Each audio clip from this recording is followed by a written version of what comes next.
پرویز مشرف کے عہد میں ہی محسن پاکستان ڈاکٹر عبدالقدیر خان کو جھوٹے الزامات کے تحت ان کے گھر میں پابند سلاسل کیا گیا۔ پرویز مشرف پاکستان کے واحد ڈکٹیٹر ہیں جن کو ان کے اقتدار سے رخصتی کے بعد پاکستان کی عدالت کی جانب سے غدار قرار دیا گیا۔ عدالت کی جانب سے مشرف کی لاش کو 3 دن تک لٹکانے کا حکم بھی دیا گیا۔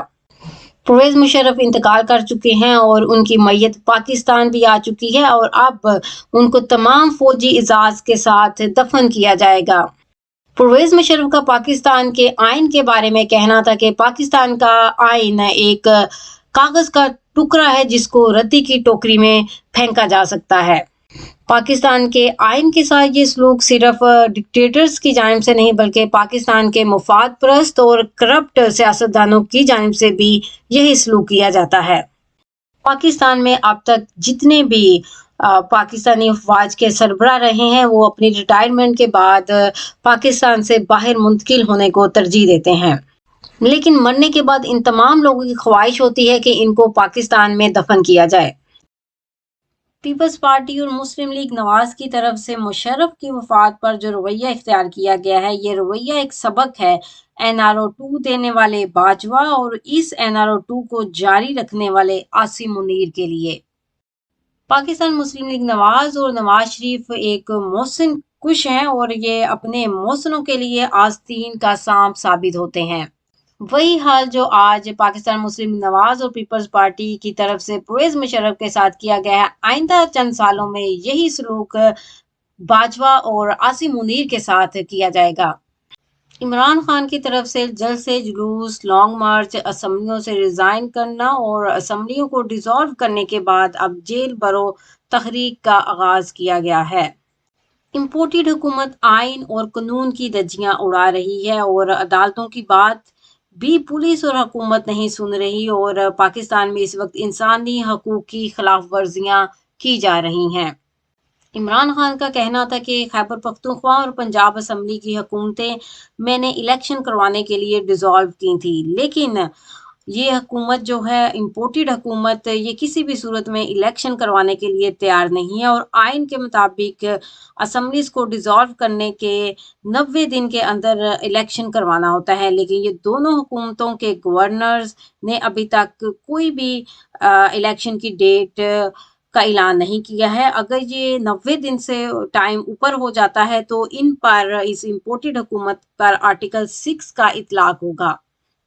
پاکستان تحریک انصاف کی طرف سے ہر شہر میں جیل برو تحریک کا آغاز کیا جائے گا اور ڈسٹرکٹ صدر رجسٹریشن کا آغاز کریں گے اور رضاکار ڈسٹرکٹ صدر کے پاس جا کر اپنی رجسٹریشن کروائیں گے اور جب رجسٹریشن مکمل ہو جائے گی تو اس کے بعد عمران خان کی طرف سے جیل برو تحریک کی ڈیٹ کا اعلان کیا جائے گا اور اس تحریک کے ذریعے حقیقی آزادی اور حقیقی جمہوریت کی طرف عوام گامزن ہوگی۔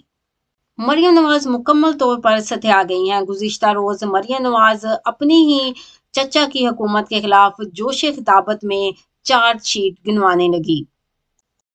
مریم نواز انتہائی کم انٹلیکچوئل کی خاتون ہیں، ایک رٹو طوطے کی طرح بس اپنے خاندان کی مظلومیت کا ایک مضمون یاد کر رکھا ہے۔ اس کے علاوہ اگر مریم نواز کو آؤٹ آف سلیبس سوال آ جائے تو محترمہ کا دماغ سائیں سائیں کرنا شروع کر دیتا ہے اور پھر ایسی بونگیاں مارتی ہے کہ اس کے بعد سوشل میڈیا پر میمز کی پرمار ہو جاتی ہے۔ محترمہ ایک بات کرتی ہیں اور اسے اگلے ہی لمحے اپنی ہی بات کی نفی کر دیتی ہے۔ محترمہ کو چاہیے کہ جس طرح انہوں نے اپنی ظاہری شکل و صورت چینج کی ہے اسی طرح اپنا اسکرپٹ رائٹر بھی چینج کر لیں۔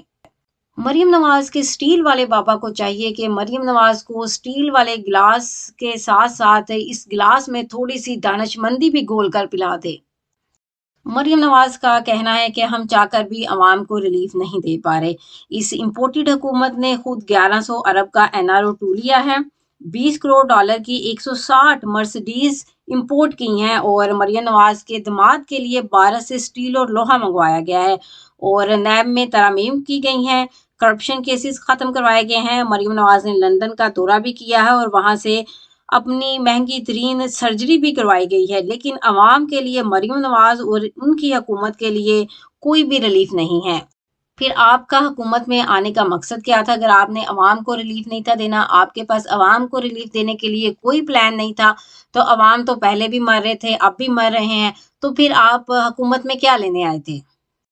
یہ لوگ حکومت میں عوام کو سسکانے، تڑپانے اور مزید غربت کی چکی میں پیسنے کے لیے آئے ہیں۔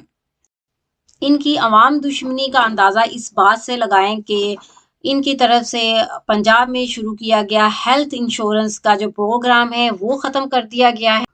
اس حکومت نے عوام سے علاج کے ساتھ ساتھ ہنرمندی سیکھنے کے عمل کو بھی چھین لیا ہے اور احساس انڈر گریجویٹ اسکالرشپ پروگرام کو بند کر دیا گیا ہے، اور یہ ملکی طریقہ سب سے بڑا نیشنل انڈر گریجویٹ لیول کا اسکالرشپ پروگرام تھا، جس کے تحت ہر سال 50,000 مستحق اور ضرورت مند طلباء کو وظائف پیش کیے جاتے تھے۔